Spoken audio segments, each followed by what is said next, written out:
Selamat malam semuanya. Selamat malam. Senang sekali ketemu teman-teman malam hari ini. Saya berharap kita semua dan juga teman-teman dalam keadaan sehat ya. Happy Sunday. Halo, saya mau menyapa ada Bu Leni dari Surabaya, Bu Widya dari Bali, Pak Ongko. Kemudian ada Bu Bella dari Tangerang. Selamat malam. Cimei dari Bandung. Eh, Malam, senang sekali ketemu. Kemudian juga Stelia, halo apa kabar? Nah, malam hari ini kita akan bincang-bincang, ngobrol-ngobrol bersama salah satu narasumber dari Rumah Ruth untuk membahas topik yang khusus yang jarang dibahas dan jarang kita dengar, yaitu mengenai wanita atau perempuan dengan kehamilan tak diinginkan. Saya juga menyapa ada Evelyn, kemudian ada halo Kak Sandy, kemudian Ibu Dewi. Saya mau mengundang narasumber kita, Ibu Devi. Sebentar ya, saya akan mengundang Ibu Devi. Kita tunggu bersama-sama. Halo Bu Maureen. Terima kasih untuk teman-teman yang join pada malam hari ini. Nah, ini dia Bu Devi dari Yayasan Rumah Ruth. Halo, Halo, selamat malam Bu Devi. halo Bu Ili, malam. Ya, apa kabar? Senang sekali kita bisa ngobrol bareng-bareng ya malam hari ini ya. Iya, thank you Bu Ili buat waktunya. Saya yang thank you loh buat Bu Devi untuk waktunya mau berbagi dan sharing. Dan topik pada malam hari ini adalah mengenai perempuan dengan kehamilan yang tidak diinginkan. Wow, ini topik yang menarik. Mungkin kita akan langsung aja ya. Ini teman-teman sudah join dari berbagai kota. Kemudian juga saya melihat ada Ibu Mika ya dari Sydney. Thank you loh Bu Mika udah join sama-sama di dalam acara malam hari ini. Semoga malam hari ini perbincangan kita, ngobrol-ngobrol kita bisa menjadi berkat. Itu kerinduan kita ya Bu Devi ya. Iya, betul banget Bu Ili. Ya.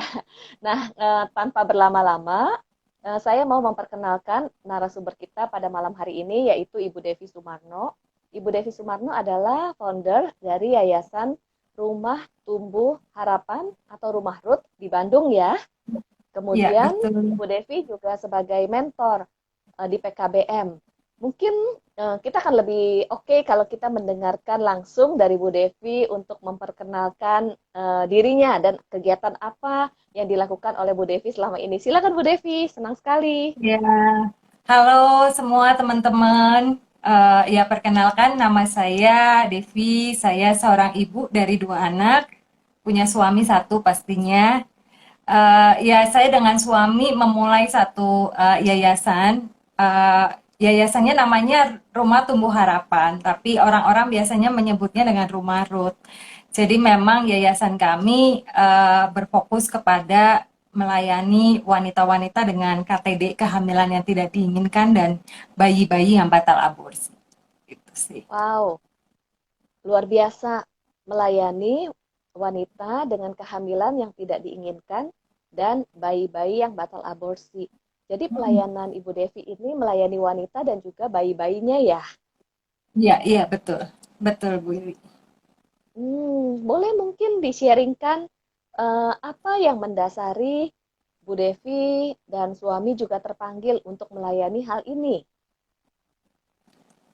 Apa aja? Sebenarnya kalau ditanyain itu kita nggak pernah kepikir ya gitu.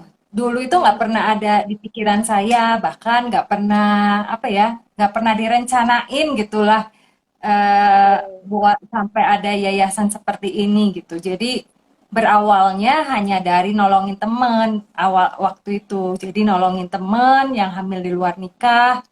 Waktu itu ya teman saya itu diusir sama keluarganya. Ya, singkat Oke. cerita, waktu itu saya cuma ngerasa kasihan aja gitu.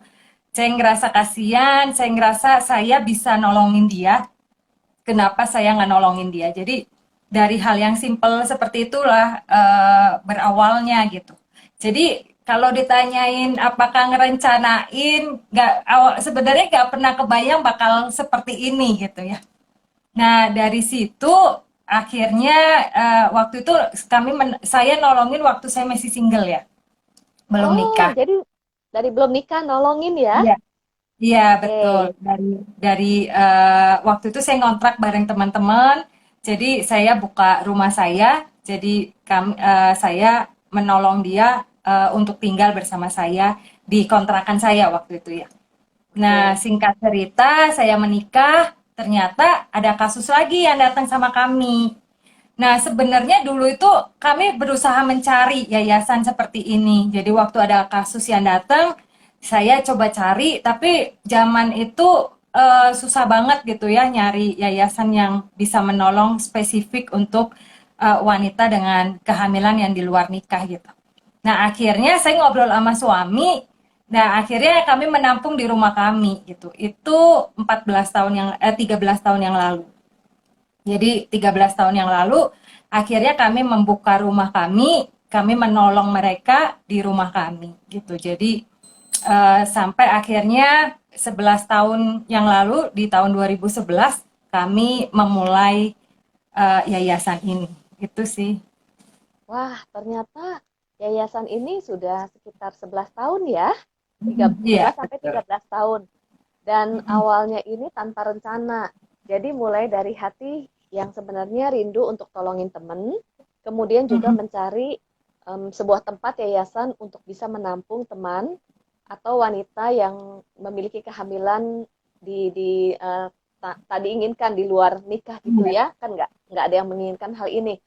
Dan itu nggak mudah.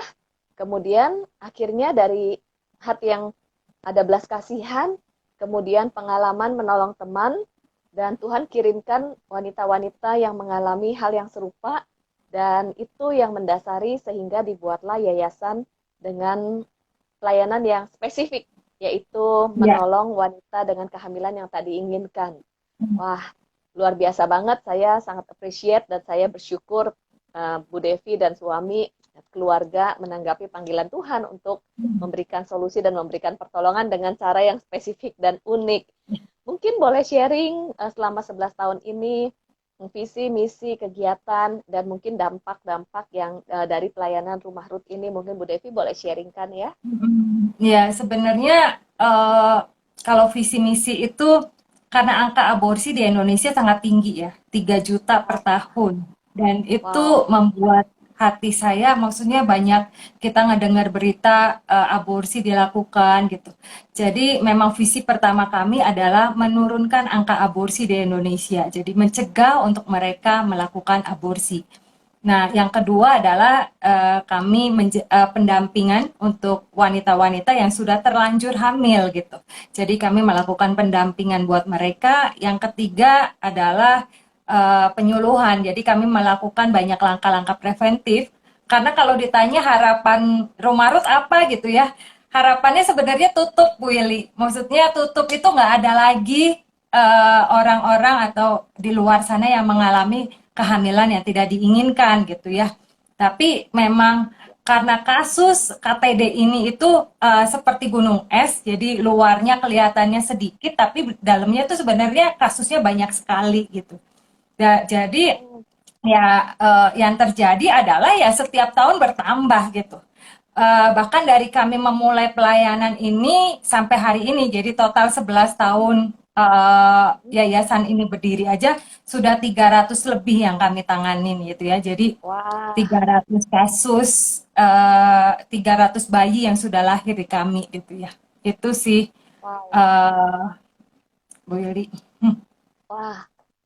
Harapannya sebenarnya kalau bisa tutup gitu ya. Jadi dalam Iya, arti kasus KTD, kehamilan tak diinginkan atau kehamilan di luar nikah, kalau bisa ya memang dicegah. Makanya ada iya. penyuluhan preventif. Kemudian juga satu hal, kebanyakan kalau wanita hamil di luar nikah berpikir anaknya ini mau dikemanain dan seringkali mengambil jalan pintas melakukan aborsi, sehingga sebenarnya salah satu visi misi kegiatan yang dilakukan oleh Rumah Ruth itu adalah menurunkan tingkat aborsi. Dan tadi Iya. menarik sekali dari kalimat Bu Devi bahwa ini seperti gunung es. tampak luarnya, permukaannya ini kelihatannya sedikit, tetapi sebenarnya kasusnya eh, lebih daripada yang terpikirkan, yang terlihat. Mungkin boleh di-sharingkan, Bu Devi, Iya, tentang hal jadi ini. memang apa namanya kasus aborsi di Indonesia ini sangat sangat tinggi ya. Walaupun di Oke, Indonesia itu sebenarnya ilegal gitu ya untuk melakukan oke. aborsi, tapi Wah, kebanyakan mereka itu karena kepepet, takut ngomong sama orang tua, apalagi kalau remaja seperti itu, mm-mm. mereka beli online, obat online seperti itu untuk melakukan aborsi gitu. Bahkan banyak kita ngedengar ya di tahun lalu klinik aborsi yang ditutup di Jakarta aja itu puluhan ribu janin gitu ya. Jadi apa yang kami lakukan selama 11 tahun ini sebenarnya angkanya itu kecil banget gitu dibanding dengan yang satu klinik aborsi yang ditutup aja udah ribuan kasusnya gitu ya. Tapi yang kami bisa lakukan adalah ya kami harus melangkah dengan hal ini untuk Ya, ya. untuk ya kami percaya setiap embrio, setiap kehidupan itu pasti Tuhan punya maksud, Tuhan punya rencana gitu ya. Jadi jangan sampai dilakukan yang namanya aborsi gitu sih. Oke, oke. Saya dengar ini sampai mau nangis. Ternyata misalnya gini kan menangani kasus 300 gitu ya. Dan ini kalau dibandingkan dengan klinik-klinik aborsi yang ada, satu klinik ini bisa menangani ribuan kasus aborsi. Jadi ini sebenarnya adalah salah satu masalah yang ada di bangsa kita. Betul, Dan bagaimana kita betul. sebagai orang percaya kita mengambil tindakan untuk mencegah hal ini. Iya, Saya jadi terpikir ini membayangkan berapa banyak aborsi yang dilakukan. Dan kebanyakan aborsi dilakukan ini adalah sebagai salah satu jalan pintas karena kehamilan yang tidak diinginkan, lalu mencari jalan keluar yang mudah yaitu aborsi. Dan ditambah lagi memang tawaran dari klinik aborsi itu sebenarnya banyak ya, iya, praktek-praktek iya, yang ada mudah ditemukan. Nah, salah satu pelayanan rumah Ruth ini justru menurunkan tingkat aborsi. Jadi menurunkan tingkat aborsi, menyelamatkan embrio-embrio.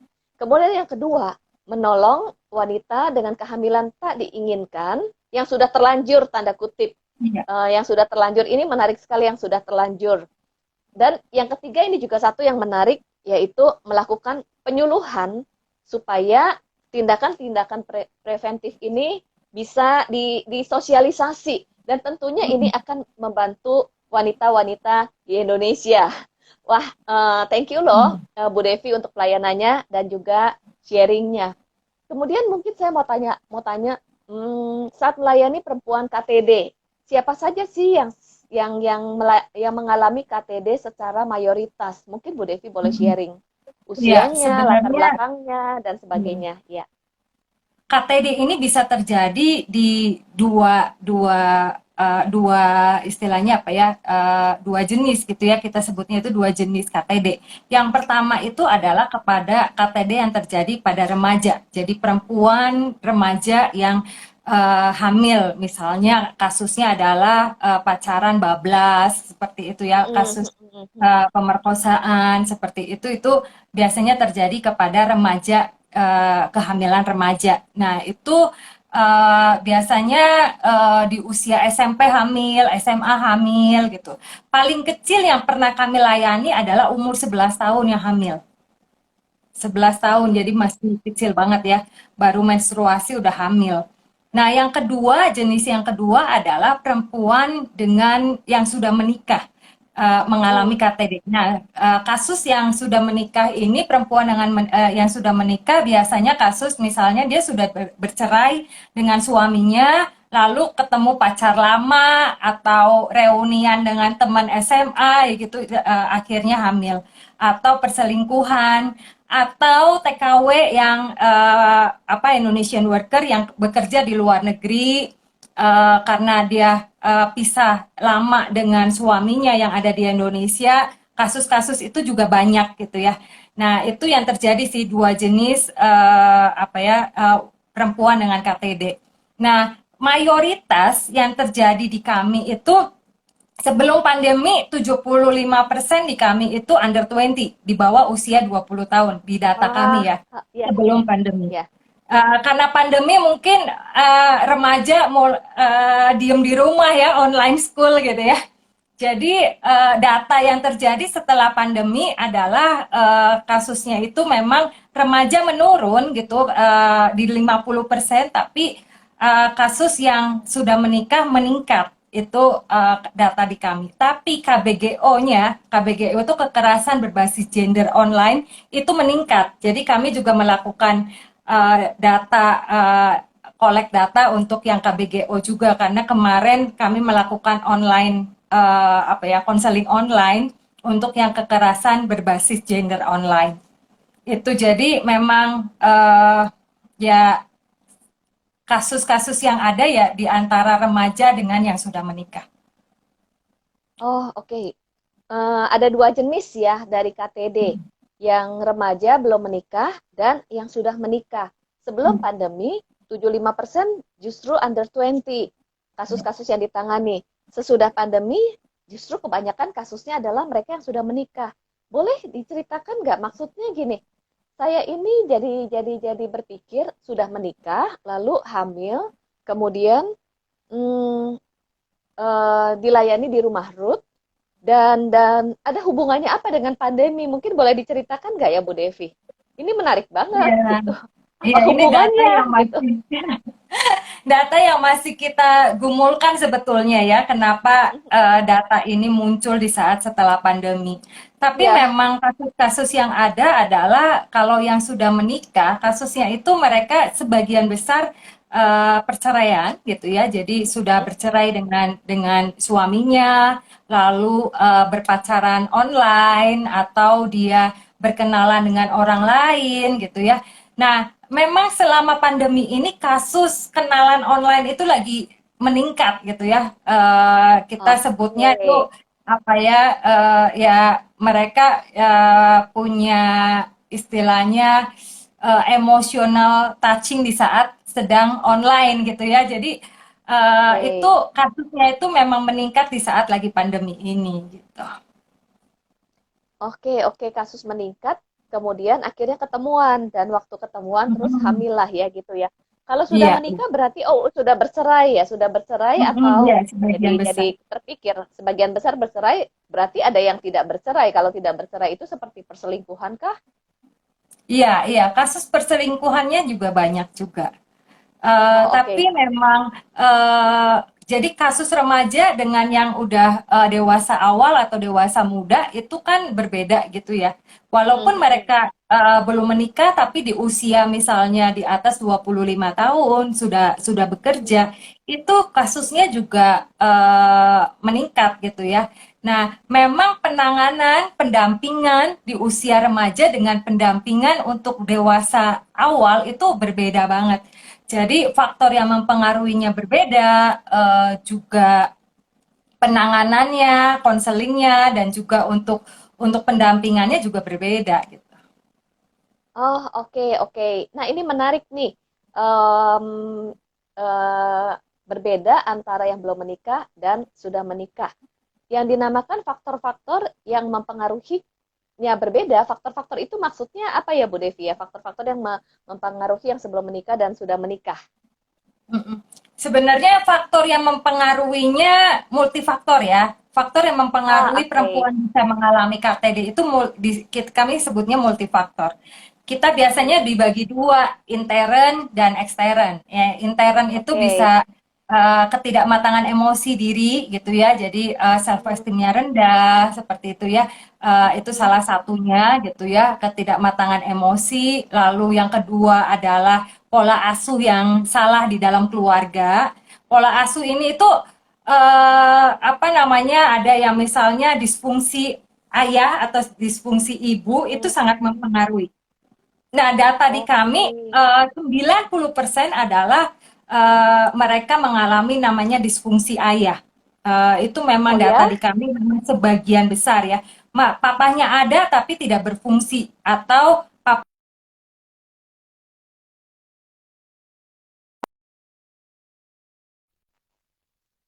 banyak seperti itu. Nah, yang kedua adalah faktor ekstern. Faktor ekstern Mhm. ini lingkungan. Biasanya kalau Hmm. teman-teman ya gitu ya, anak sekolahan gitu. Nah, faktor Hmm. ekstern ini sangat mempengaruhi anak remaja gitu. Hmm. Misalnya berteman, lalu ternyata cowoknya atau pacarnya itu sudah terpapar yang namanya pornografi. Jadi ngajarin Hmm. ke ceweknya seperti itu kasusnya banyak. Kalau enggak ya juga gampang percaya sama orang. Itu faktor-faktor Hmm. lingkungan gitu. Jadi faktor ekstern kami sebutnya. Nah, satu Ya. lagi adalah faktor X. Faktor X ini Hmm. karena ada beberapa kasus yang direferal ke kami kalau misalnya ada misalnya kasus anak special needs berkebutuhan khusus dan terjadi kehamilan gitu. Misalnya Oh, anak oke, autis, oke. Down syndrome yang hamil karena kasusnya adalah kasus pemerkosaan seperti itu. Itu kami sebutnya faktor X. Itu Oh, sih. oke, oke. Ya, ini kita lagi bahas faktor untuk yang di bawah 20 tahun ya, yang remaja ya. Sebenarnya memang Atau faktor penelitian saya masih di ranah ranah remaja nih Bu Hili. oke, oke, oke. Sebenarnya ya kalau yang sudah menikah memang kami harus butuh waktu untuk meneliti lebih lagi sih. Ya, ya, ini menarik nih. Mumpung kita sedang membahas tentang remaja. Bahkan tadi ada kalimat nih dari Bu Devi cukup cukup apa ya? Saya tuh cukup rasanya wah ini penting banget. Dari counseling banyak yang karena disfungsi dari peran ayah. Itu ya Mm-mm. penting banget ya. Mungkin malam hari ini juga ada para orang tua, mungkin para ayah, para ibu yang join pada malam hari ini. Dan tentunya kalau mendengar hal ini, kita tuh sebagai orang tua tuh tertarik. Kalau tadi Bu Devi sempat bilang yang mempengaruhi salah satunya lingkungan rumah, yaitu pola asuh, disfungsi orang tua, kemudian self esteem yang rendah. Baru nanti dari sisi eksternal. Boleh nggak nih hal-hal apa yang perlu kita kita apa ya kita waspadai atau kita persiapkan nih sebagai orang tua untuk kan preventif itu penting banget gitu dan yang mungkin kita nggak sadari gitu. Apa sih sebenarnya kebutuhan anak-anak yang tidak terpenuhi dari orang tua sehingga ini faktor-faktor yang mempengaruhi kehamilan tak diinginkan. Boleh nggak Bu Devi sharing? Iya, khususnya kalau remaja ya, kalau remaja. Hmm. Jadi memang edukasi seksual itu penting banget untuk anak-anak gitu. Nah, kadang-kadang Oke. orang tua itu tidak menyadari edukasi seksual itu diberikan udahlah tugasnya guru Guru. sekolah atau tugasnya gereja seperti itu. Padahal yang berperan penting dalam edukasi seksual itu adalah sebenarnya orang tua. Dan edukasi seksual ini harus sedini mungkin dilakukan gitu. Walaupun Hmm. memang ada tahapan-tahapan dalam edukasi seksual. Misalnya usia di bawah 3 tahun itu pasti edukasi seksualnya berbeda sewaktu mereka sudah memasuki usia balita atau usia pra-remaja seperti itu usia anak itu ada tahapan-tahapan dalam edukasi seksual. Nah, yang pertama ya itu tadi apa namanya orang tua harus tahu tanggung jawab perannya sebagai pendidik dalam edukasi seksual. Yang kedua Hmm. adalah teladan. Teladan di rumah itu sangat menentukan gitu karena banyak kasus di kami itu yang datang sama kami misalnya ya contohnya misalnya ayahnya memang udah kawin cerai gitu ya. Jadi dia ngerasa Oke.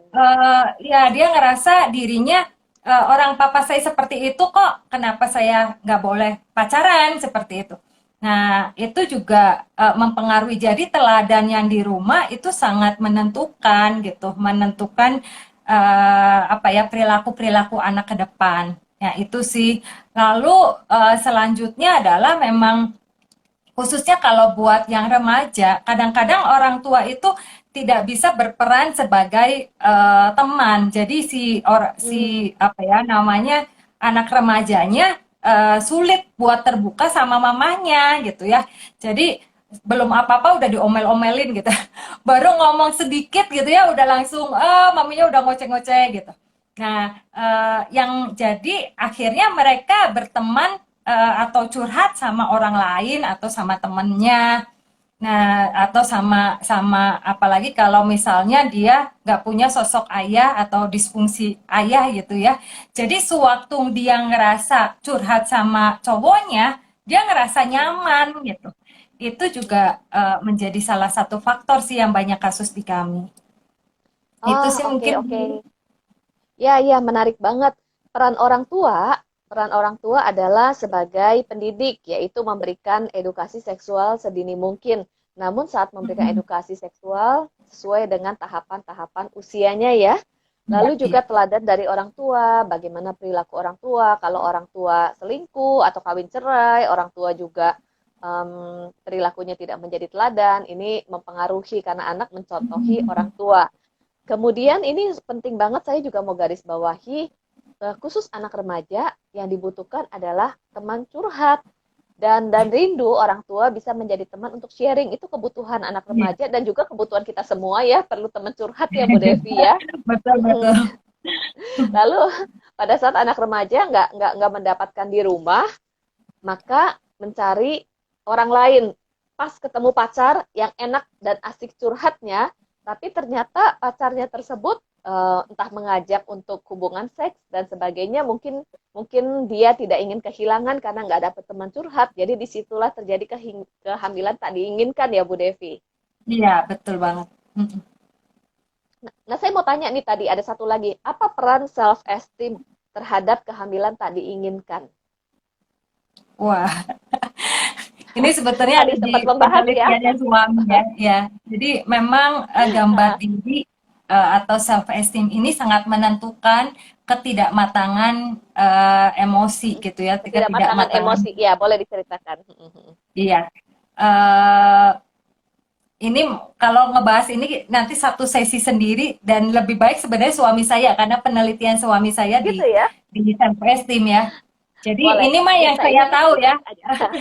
Ya, Ya, jadi memang gambar diri seseorang ini menentukan. Jadi misalnya contohnya ya remaja yang dia nggak pernah ngerasa dirinya berharga gitu ya.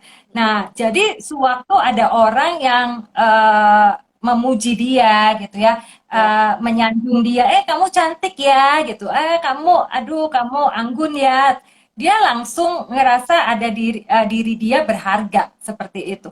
Jadi apa namanya dan akhirnya si anak ini lebih condong ke untuk oh dia lebih mengakui saya nih, dia yang ah, apa namanya yang memuji saya seperti itu.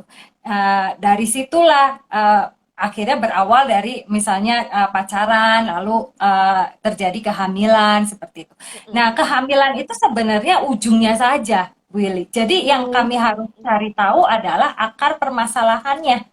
Kenapa ya, terjadi kehamilan gitu? Pasti kan ada akarnya. Nah, itu yang harus ya, kami gali. Apakah pola asuhnya, apakah yang tadi self esteemnya, apakah ada faktor yang lain, misalnya abuse waktu kecil, tapi nggak pernah ya, diselesaikan. ya, Jadi masa lalu yang tidak pernah diselesaikan dan itu sangat berdampak di kemudian hari. Ngerasa dirinya nggak berharga lagi. Misalnya, ya saya udah pernah diperkosa waktu kecil sama sepupu saya, misalnya gitu, pernah di abuse gitu. Nah, jadi dia ngerasa dirinya udah nggak perawan lagi ya sudahlah gitu. ya, Itu ya. juga mempengaruhi gitu. Itu sih mungkin ya Bu Ili. Oke, oke, menarik banget, menarik. Saya sampai mencatat eh, kehamilan tak diinginkan atau kehamilan di luar nikah itu sebenarnya adalah ujungnya. Nah, kebanyakan pada saat terjadi kehamilan tak diinginkan atau KTD, seorang wanita mencari jalan pintas dengan aborsi dan sebagainya. Kalau hal ini dilakukan sebenarnya tidak menyelesaikan masalah, hanya Betul. mungkin menyelesaikan secara singkat saja tetapi tidak memulihkan dan nanti bisa terjadi di kemudian hari lagi dan semakin banyak kasusnya. Namun pada saat misalnya perempuan dengan KTD dilayani, ditemukan akarnya, kemudian dia pulih, pada saat dia pulih, di kemudian hari dia tidak melakukan hal yang sama, tapi dia menjadi Iya. wanita yang pulih. Nah, pada saat menjadi wanita yang pulih, dan tentunya kita berharap seseorang yang sudah dipulihkan, dia bisa bersaksi, dia bisa menolong Iya, rekan-rekannya yang lain, kemudian dia juga bisa menjadi wanita dari pengalaman mungkin masa lalunya yang pahit, tetapi itu bisa menjadi modal untuk melayani wanita yang punya pengalaman yang sama atau mencegah hal-hal iya, yang ini terjadi di wanita-wanita lainnya. Sebenarnya ini kalau visi jangka panjangnya adalah ke sana ya, dan juga untuk mencegah iya, aborsi yang sebagai jalan pintas gitu ya Bu Devi ya. iya, betul. Nah, itu memang harapan kami, Bu Ili. Jadi memang Ya, kenapa ya, kami kasih nama Ruth dulunya? Karena ya. ada cerita di Alkitab, Ruth itu dari keturunan Mm-mm. Moab, dari keturunan yang tidak Ya, dianggap, tapi Tuhan bisa ya. mengubahkan sedemikian rupa yang akhirnya dia bisa bertemu dengan Boas, masa depannya bisa berubah dari satu keputusan dia. Jadi memang harapan kami sewaktu mereka datang sama kami, ya harapan kami adalah masa lalunya bisa berubah dan maksudnya mereka punya harapan lagi ke depan. Mereka punya masa depan lagi ke depan gitu. Gitu sih. Amin, amin, amin. Inilah dahsyatnya Tuhan kita ya, Bu Devi ya. Mm-mm. Tuhan kita tuh bisa memulihkan, lalu bisa mengubah kehidupan kita, dan Iya, kita memiliki masa depan di dalam Kristus. Walaupun kita semua pasti punya memiliki masa lalu yang nggak baik, jenisnya bisa berbeda-beda, tetapi waktu kita memberi diri untuk dipulihkan, diubahkan, dan terus belajar, hidup kita bisa menjadi saluran berkat untuk menolong orang-orang lain yang membutuhkan. Thank you banget Bu iya, Devi untuk sharingnya. Nah ini juga ada yang saya mau tanyakan nih, ada kalimat bahwa kalau perempuan dengan kehamilan tak diinginkan, KTD, itu sering ada stigma negatif atau ada dampak-dampaknya. Boleh sharing mm-mm. nggak dampak dari Iya, betul. perempuan yang mengalami kehamilan di luar nikah? Iya, Iya, kita di Indonesia masih menganggap kehamilan di luar nikah itu aib gitu ya, bikin aib ya, kamu gitu ya, itu menjadi ya. stigma negatif masyarakat gitu.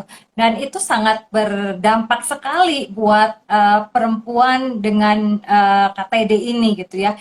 Kalau saya bisa jabarin, kita bagi gitu ya. Yang pertama itu adalah dampak fisik. Dampak fisiknya itu tuh kan ya namanya kalau contohnya remaja gitu ya, mulai kelihatan perut aja itu udah ngefek banget ke diri dia gitu Ya. ya. Apalagi di usia kebayang nggak di usia 12, 13 tahun, sementara mereka yang lain have fun dengan teman-temannya, bermain dengan teman-temannya, dia tiap kali ngaca dia perutnya apa namanya hamil gitu ya, itu ngefek banget ke dirinya. Yang kedua adalah IMS, penyakit menular seksual. Infeksi menular Ya, ya. seksual itu sangat berdampak gitu ya. Dan kasus di kami sangat banyak gitu ya. Maksudnya ternyata dia kenalan dari Facebook misalnya dan cowoknya terpapar IMS nggak ketahuan gitu. Jadi namanya menularkan kepada perempuannya seperti itu. Nah, yang kedua adalah dampak psikologis. Dampak psikologis eh, ini dampak yang apa namanya yang sangat luas gitu ya. Yang pertama ya mereka bisa ngalamin namanya stres, depresi gitu ya. Bahkan dia bisa ngalamin yang namanya bunuh diri gitu ya. Kita mungkin ngedenger ya berita-berita di mana mereka bunuh diri karena kehamilan yang tidak diinginkan seperti itu. Bahkan ya tadi maksudnya minum obat aborsi biar karena udah saking stresnya apa namanya minum obat aborsi. Nah, itu juga dari faktor psikologis. Nah, yang pasti banyak lah kalau faktor psikologis ada yang sampai biasanya tuh awal-awal mereka WhatsApp ke kami, mereka nangis, mereka bingung, nggak tahu harus gimana gitu ya. Mau ngomong sama orang tua takut, itu ada di dampak psikologisnya. Yang ketiga adalah dampak sosial, dikeluarkan dari sekolah atau harus harus apa? Harus mengundurkan diri dari sekolah itu ya. Itu terjadi juga. Jadi, nah dampak-dampak ketiga dampak ini tuh sangat related ya, sangat berhubungan. Dan itu kebayang nggak kalau itu terjadi kepada anak yang usia 12 tahun. Nah, itu kan ngefek banget gitu ya ke anak ini gitu. Itu sih. Oh, oke, oke, oke. Dampak fisik, dampak psikologi, dampak sosial. Kalau terjadi kepada usia anak 12 tahun. Ini kalau seandainya anak 12 tahun tidak ditolong nih, ke depannya kira-kira bisa menjadi bagaimana nih Bu Devi nih tadi. Bayangkan kalau terjadi kepada anak usia 12 tahun dengan dampak fisik, psikologi, dan dampak sosial, lalu nggak ditolong. Apa yang akan terjadi ke depannya? Iya, iya. Jadi dia putus sekolah kan, udah putus sekolah Oke, dia stres gitu, stres, depresi lah dia di dalam. Nah, kebanyakan orang tua itu udah kamu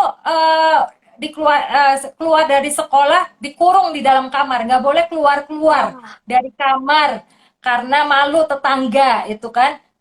stigma, Mamanya ya juga malu. stres juga seperti itu. Nah, yang terjadi adalah ini itu dua nyawa loh, kita ngomongin tentang wanita dengan kehamilan ini itu dua nyawa. Ada nyawa janin, ada nyawa ibunya, ada nyawa dari remaja ini. Yang terjadi adalah pasti mempengaruhi stresnya ibu mempengaruhi ke janin, perkembangan Ya, janin gitu ya.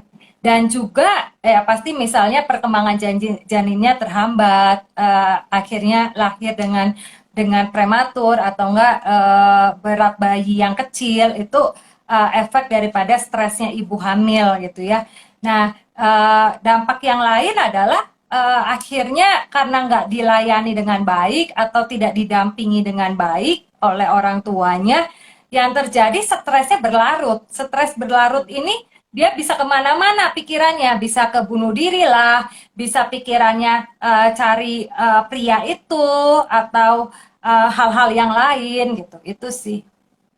oke, oke, oke. Kebayang kalau seandainya nggak ditolong, ada dua nyawa, dua nyawa. Mm-mm. Yang pertama bayinya bisa diaborsi. Kemudian yang kedua adalah si wanita itu sendiri kalau stres berkelanjutan bisa terpikir bunuh diri. Dan itu Iya, adalah jiwa ya. Namun iya. kalaupun dia, saya membayangkan kalaupun dia tidak bunuh diri, dia hidup di dalam yang awalnya memang mungkin self esteemnya rendah, mungkin pribadi yang kurang figur orang tua, kemudian pribadi yang tidak merasa dirinya berharga, Hmm. ditambah dengan kehamilan di luar nikah ini dampaknya lebih membuat lebih memburuk gitu ya. Saya bisa Iya, membayangkan betul. kalau nggak ditolong menjadi pribadi yang bagaimana gitu. Walaupun hidup, tapi kalau tidak dipulihkan, lalu dia menikah atau dia pacaran lagi atau dia menikah, dampak terhadap anak-anak keluarga berikutnya pun itu sebenarnya bisa berdampak kepada generasi-generasi berikutnya ya Bu Devi kalau Iya, iya, dibiarkan ya. betul banget. Mm-mm. Betul, Ya, Bu. namun kalau dia ditolong dan dia pulih, di situ dia tadi seperti seseorang dipulihkan, dia bisa menjadi alat Tuhan untuk memulihkan orang lain. Dan ini adalah Iya, visi dari jangka panjang dari Rumah Ruth. Betul ya Bu Devi? iya, betul banget. Wow, luar biasa. Nah, berikutnya yang saya mau tanya adalah bagaimana Rumah Ruth menjadi pendamping dalam menghadapi case perempuan dengan kehamilan di luar nikah. Apa nih yang boleh lebih detail yang Rumah Ruth lakukan? Mm-mm. Ya, kami menyediakan rumah aman, kami sebutnya rumah aman ya, untuk Ya, wanita-wanita dengan kekerasan seksual dan kehamilan yang tidak diinginkan ini. Jadi di dalam rumah aman ini kami melakukan pendampingan. Pendampingan yang kami hmm, lakukan adalah tiga. Yang pertama adalah pendampingan kesehatan. Jadi nganterinlah ke dokter gitu ya, menemani di hmm, saat lagi persalinan, USG itu yang kami lakukan pendampingan secara kesehatan. Yang kedua adalah pendampingan secara psikologis. Yang kami lakukan konseling one on one, psikotes, lalu konseling kelompok yang kami lakukan di rumah aman kami. Nah, itu karena namanya rumah aman mereka ngalamin hal yang sama. Jadi di saat lagi konseling kelompok mereka akhirnya oh saya itu nggak ngerasa masa ngalamin masalah sendiri seperti itu ya. Jadi bersama-sama gitu. Nah, itu yang kami lakukan pendampingan secara psikologis.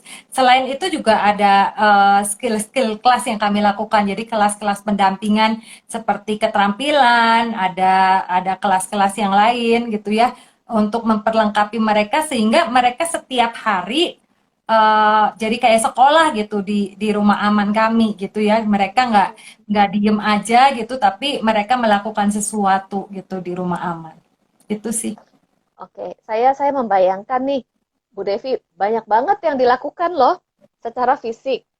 secara fisik artinya mereka ditolong untuk ke dokter gitu ya. Jadi tinggal di rumah aman, tinggal Iya. bersama-sama. Kemudian berarti ada ini dong ya kerjasama dengan dokter, diantar ke Iya. dokter, mendampingi sampai melahirkan. Iya. Wow. Kemudian yang berikutnya adalah melakukan konseling untuk mengalami pemulihan. Pemulihannya dampak dari kehamilan ini juga beserta pemulihan di pengalaman-pengalaman masa lalu atau luka-luka masa lalu untuk pemulihan self esteemnya juga gitu ya Bu Devi ya. Dan Iya. bentuk Iya, konseling betul. bisa pribadi dan bisa konseling kelompok. Berarti sebenarnya sangat dibutuhkan tenaga-tenaga konselor ya untuk mengkonseling di Iya. rumah Ruth ya Bu Devi ya. Iya. Iya, iya. Saya membahas ini Bu, siapa tahu dari rekan-rekan yang join pada malam hari ini terpanggil yang memiliki sudah memiliki skill atau diperlengkapi, mungkin punya punya panggilan yang sama. Nah, kan nggak kebetulan kalau Tuhan mempertemukan ya Bu Devi untuk melayani bersama-sama. Lalu juga Iya. skill pendampingan, jadinya mereka ini diajarin dengan skill-skill. Boleh, boleh, boleh. Ini nggak Bu Devi, skill-skill apa saja yang mereka belajar misalnya di rumah Sebetulnya aman atau rumah Ruth? kelas-kelas yang kami lakukan adalah kelas terapi, misalnya kayak menjahit. Kenapa kami menjahit bukan pakai Oke. mesin, tapi kami menjahit pakai tangan, karena itu melatih untuk emosi, emosinya mereka, terapi kesabarannya mereka, gitu ya. Lalu ada kelas baking class, gitu ya, baking class yang kami Oh, lakukan. Lalu ada menarik. jadi kelas masak seperti itu. Jadi semua yang berbau wanita lah ya. Itu Oke. kami memperlengkapi mereka. Sebenarnya tujuan utama dari memperlengkapi skill mereka itu adalah untuk terapinya mereka gitu. Tapi yang kedua adalah di Terapi saat ya. kalau ya yang pertama itu ya. Yang kedua adalah di saat mereka harus menjadi single mom mandiri, Oh, mereka benar banget. punya skill tersendiri gitu ya, yang sudah kami ajarkan ke mereka gitu. Oh, Gitu oke. sih.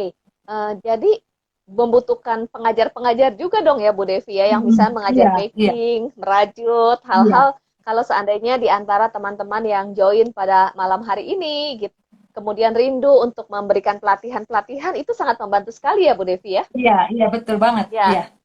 ya, ya, terbuka loh untuk teman-teman yang mendengarkan pada malam hari ini, bisa langsung nanti Iya. menghubungi Rumah Ruth. Satu sisi sebagai terapi, satu sisi betul banget. Mereka kan kalau sudah melahirkan anaknya, mereka menjadi single mom, bagaimana mereka melanjutkan hidup untuk nafkah, penghidupan, bisa menggunakan skill-skill yang dipelajari di Rumah Ruth ini ya Bu Devi ya. Iya, iya, betul, Bu. Mm-mm. Oke, kalau saya mendengar, jadi Rumah Ruth ini selain merawat si ibunya, juga menolong si anaknya juga bersama-sama dengan ibunya ya. Iya, iya, jadi memang biasanya itu kan mereka sebelum sebelum pulang ke Hmm. rumah mereka, mereka bisa maksudnya apakah mau mengasuh sendiri anaknya atau apa ya, harapan kami mereka mengasuh sendiri anaknya ya, atau keluarga menjadi pendamping untuk bisa mengasuh anaknya bersama gitu ya. Itu harapan Hmm. kami gitu. Tapi ada beberapa kasus yang karena nggak mau untuk merawat sendiri anaknya, otomatis harus ditinggal. Akhirnya kami membuka rumah anak. Jadi kami ada dua rumah, satu rumah ibu hamil, satu lagi adalah rumah anak. Nah, rumah anak ini adalah menampung anak-anak yang tidak mau dibawa pulang ke rumah gitu. Jadi ditampung oleh kami. Oh, oke. Rumah anak ini, sorry, mirip panti asuhan kah maksudnya rumah untuk menampung anak-anak ya? Iya, iya, iya, mirip panti asuhan. Wow, luar biasa pelayanan Bu Devi. Bu Devi, ini ada satu pertanyaan dari Ibu Esther. Tadi saya melihat pertanyaannya bagaimana dengan kasus kehamilan akibat perkosaan nih. Pertanyaannya mungkin Mm-mm. kurang mendetil, tapi kalau mau dipertajam, apa yang membedakan kasus kehamilan eh, akibat perkosaan? Dampaknya kah dan penanganannya kah dibandingkan dengan kehamilan-kehamilan lainnya? Boleh mungkin Bu Devi sharing. Iya, Dan jadi teman-teman dari yang mau mengajukan, sorry, teman-teman yang mau mengajukan pertanyaan boleh ya mengetik pertanyaan-pertanyaan. Ya, gimana Bu Devi?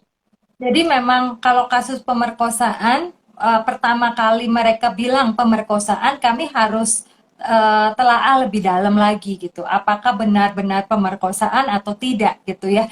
Jadi memang kami harus lakukan konseling-konseling, nggak cuman satu kali, bahkan dari mulai misalnya mereka tinggal bersama kami, itu kami akan gali apakah benar pemerkosaan itu atau tidak gitu ya.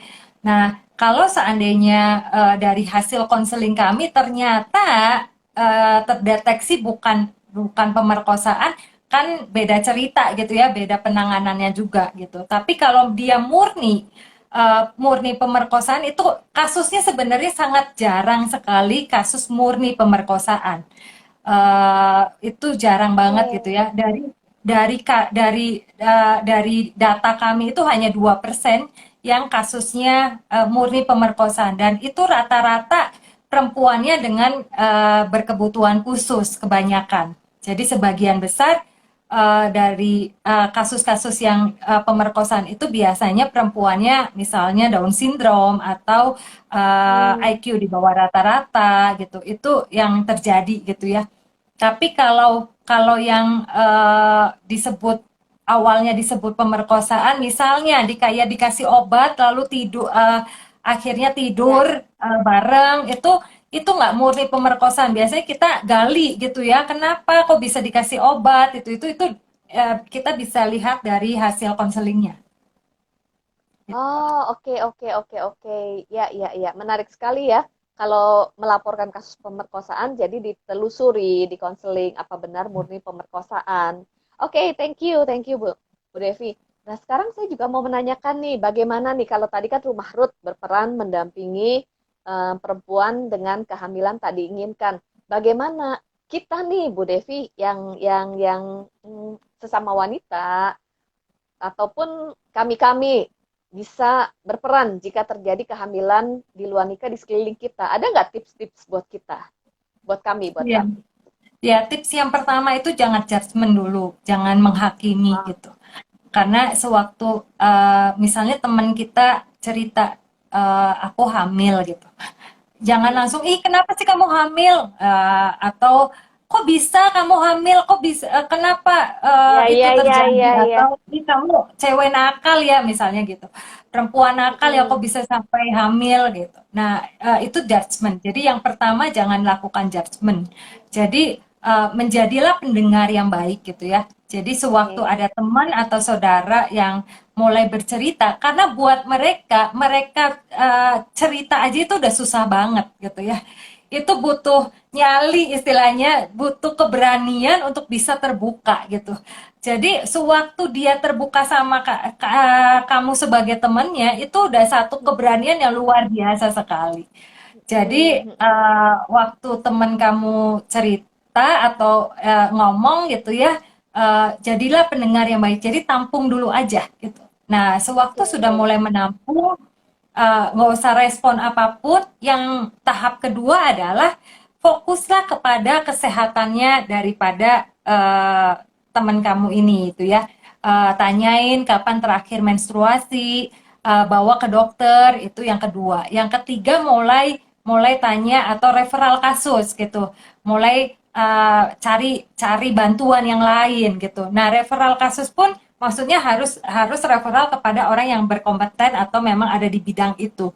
Jadi jangan cerita ke teman A, teman B, teman C gitu. Ah, oke. Itulah. Itu mungkin tips-tipsnya ya. Oke, referral kasus itu jangan cerita kepada teman-teman yang yang perlu jelas ya cerita kepada yang berkompeten. Contoh yang dimaksud dengan yang berkompeten itu gimana nih Bu Devi, yang seperti apa? Iya, jadi misalnya eh, diskusi dengan temennya, apakah kamu bisa terbuka dengan keluarga kamu, misalnya gitu. Apakah Hmm. ada keluarga, misalnya ada kakak yang deket sama kamu atau keluarga yang bisa kamu ceritakan gitu. Nah, Oke. misalnya, oh saya masih takut buat ngomong sama mama, saya takut nggak tahu harus ngomong sama siapa gitu. Ada nggak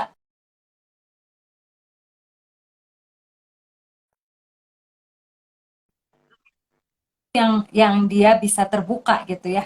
Nah, kalau tidak memungkinkan, baru misalnya boleh DM ke kami juga boleh, misalnya cerita ke Rumah Ruth itu boleh. Nanti kami akan bantu step by step-nya seperti itu.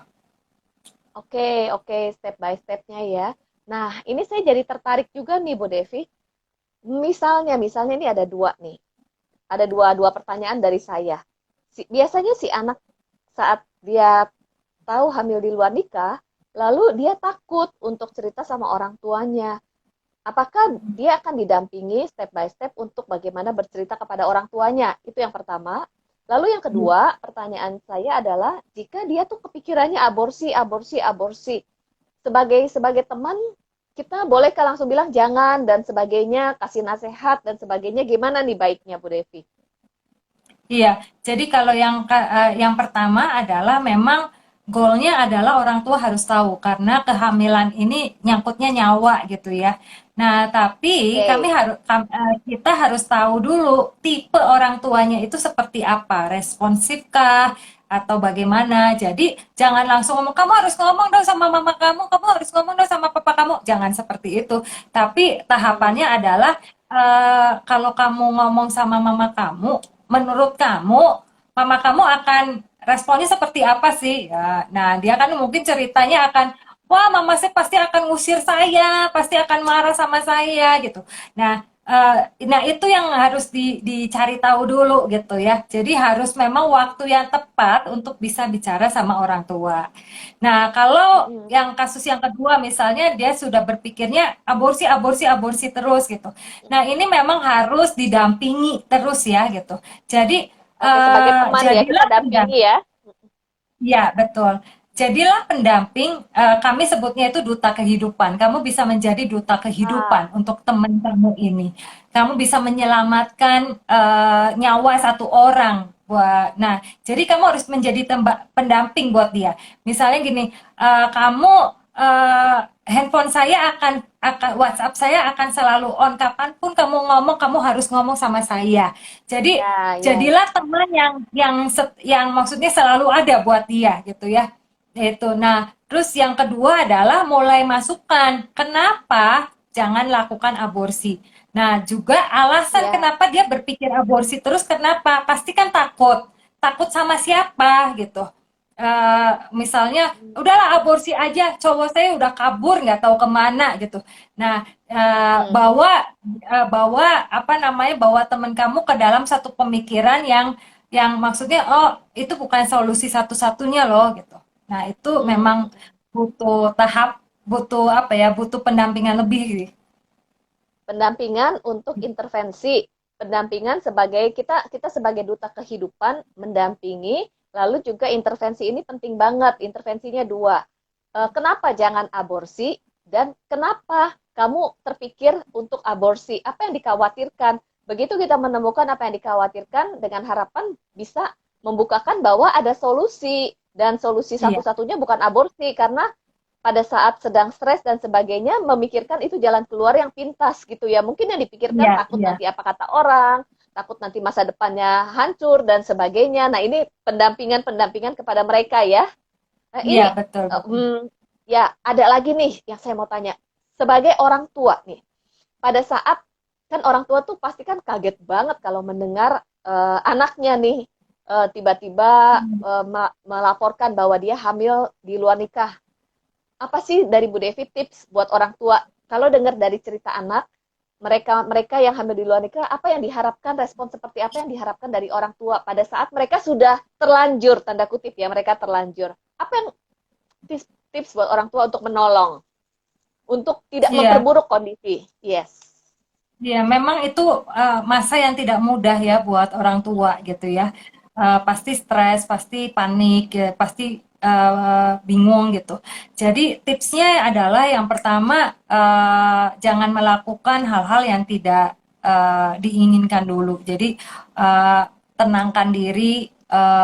Mungkin maksudnya kan kadang ada yang udah pukul, ada yang Hmm. tampar seperti itu ya. Itu justru tidak menjawab gitu ya. Jadi harus menyingkir, menenangkan diri. Yang kedua adalah cari bantuan, gak apa-apa. Maksudnya karena buat orang tua butuh juga untuk dia bisa cerita gitu ya. Oke. Eh, jadi mungkin sama pendetanya atau sama konselor seperti itu carilah gitu. Karena itu kan mungkin nggak bisa diluapkan kepada anak. Jadi Hmm. butuh banget orang lain sebagai orang yang menolong orang tua ini gitu. Jadi memang yang kami sehari-hari ya bukan sehari-hari ya sering kali lakukan itu adalah orang tua datang sama kami dengan menangis gitu. Itu every week kami dampingi mereka gitu. Setiap minggu pasti kami mendapati kasus seperti itu. Jadi yang kami lakukan ya kami menjadi pendengar buat orang tua dan menjadi pendamping buat orang tua dan menenangkan mereka. It's okay, apa namanya ini harus dilalui, proses ini harus dilalui. Gitu. Oke, oke. Sebagai orang tua, biasanya tuh langsung kaget dan emosional, memukul, marahin, mengusir, Mm-mm. atau bahkan ada yang orang tua menganjurkan aborsi juga ya, Iya, untuk iya, iya. untuk sebagai jalan pintas.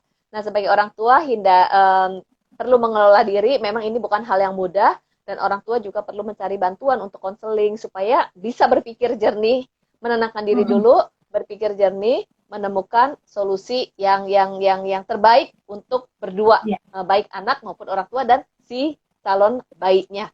Dan iya, satu pertanyaan terakhir nih Bu Devi. Salah satu misi yang dilakukan oleh Rumah Ruth adalah penyuluhan untuk tindakan preventif. Pengen tahu dong tindakan penyuluhan tindakan preventif itu seperti apa mungkin boleh? Supaya kita juga bisa paham, oh ternyata nih kejadian-kejadian seperti ini bisa sebenarnya dicegah loh gitu. Apa yang dilakukan iya. Rumah Ruth sebagai tindakan preventif? Preventif yang kami lakukan adalah edukasi seksual kepada orang tua dan remaja anak gitu ya, kepada orang tua. Jadi orang tua bisa mengambil perannya sebagai pendidik gitu ya di dalam rumahnya. Jadi itu yang kami lakukan. Yang kedua Ah, adalah yang kami lakukan edukasi seksual, kami memasukkan kurikulum edukasi seksual terhadap sekolah-sekolah atau komunitas-komunitas yang ada sehingga mereka bisa menjalankan apa ya melakukan edukasi seksual itu gitu ya. Yang ketiga adalah lewat media sosial yang kami lakukan sehingga perempuan-perempuan ini tahu akibat-akibat apa sih bisa berpikir panjang hmm, lah waktu mereka iya, melakukan iya, iya. A akibatnya apa seperti itu biasanya kami lakukan di media sosial kami. Oke, oke, dampak jangka panjang supaya bisa mencegah terlebih dulu gitu ya. Dan termasuk Iya, juga wanita-wanita menyadari keberhargaan diri juga ya, Bu Devi ya, iya betul, untuk betul. memproses dirinya sehingga kalaupun wanita juga perlu paham kalau butuh teman curhat atau butuh Mm-mm. teman bicara, tidak sekedar mencari pria lalu terikat secara emosional dengan dia dan akhirnya sulit melepaskan diri dan terjadilah kehamilan di luar nikah. Nah, ini juga perlu diedukasi para wanita dan juga keluarga-keluarga supaya Iya, hal-hal yang kedepannya lebih bisa dicegah ya. iya Oke, betul. oke, Bu Devi, nggak berasa nih sudah 1 jam gitu ya. Dan terima kasih loh untuk sharingnya yang berguna banget buat kita semuanya untuk bisa menolong mereka yang membutuhkan. Dan saya pribadi berharap Bu Devi bisa terus berkarya dan senantiasa menjadi berkat bagi banyak orang. Nah, Bu Devi boleh nggak sharingkan, memberikan informasi tentang Rumah Ruth, di mana bisa dihubungi dan bisa terhubung dengan Rumah Ruth gitu, dan juga kegiatan-kegiatan yang dalam waktu dekat ini yang akan dilakukan oleh Rumah Ruth juga. Iya, kalau kalian mau menghubungi kami bisa langsung DM aja ke Rumah Ruth gitu ya. Di Instagram ada nomor telepon dan email kami. Kami bisa pasti akan respon DM-DM kalian. Terus kalau kegiatan yang kami lakukan memang beberapa kami akan melakukan Virtus Women di tanggal 17 Maret ini setiap hari Kamis buat teman-teman, buat wanita-wanita yang butuh untuk pemulihan, apalagi pemulihan dari masa lalunya bisa join, bisa daftar. Langsung aja daftarnya nanti ada di Instagram di Rumah Ruth. Oke, thank you Bu Devi. kegiatan yang dalam waktu dekat ini akan dibuka adalah kelas pemuritan wanita ya, dan tadi juga sempat dibahas betapa pentingnya wanita untuk memiliki keberhargaan diri, terus mengeksplorasi, punya luka-luka masa lalu yang perlu diproses dan dipulihkan, juga edukasi bagi para wanita untuk terus bertumbuh. Nah, akan dibuka pemuritan wanita di Rumah Ruth tanggal 17 Maret, bisa menghubungi di Instagram dari Rumah Ruth. Nah, mungkin terakhir closing statement dari Bu Devi nih sebagai penutup. Ya, bebas berbuat, nggak bebas pilih akibat. Selalu ada apapun yang kita lakukan, mungkin bebas melakukan apapun, tapi ingat selalu ada akibat yang apa yang kita putuskan hari ini. Thank Jadi you. berpikir lebih dulu ya. Berpikir Betul. untuk dampak jangka panjang. Thank you loh Bu Devi untuk sharingnya. Tentunya teman-teman yang join pada malam hari ini kita diberkati ya. Dan sebagai penutup dari saya, siapapun kita semuanya juga yang hadir bersama-sama malam hari ini, jadilah pribadi yang terus bertumbuh dan jangan pernah berhenti belajar. Sekali lagi terima kasih. Selamat malam. Tuhan Yesus memberkati semuanya. Dan selamat malam Bu Devi. Salam ya buat keluarga ya. Sukses selalu ya. Bye. Tuhan Bye. berkati. Saya N ya.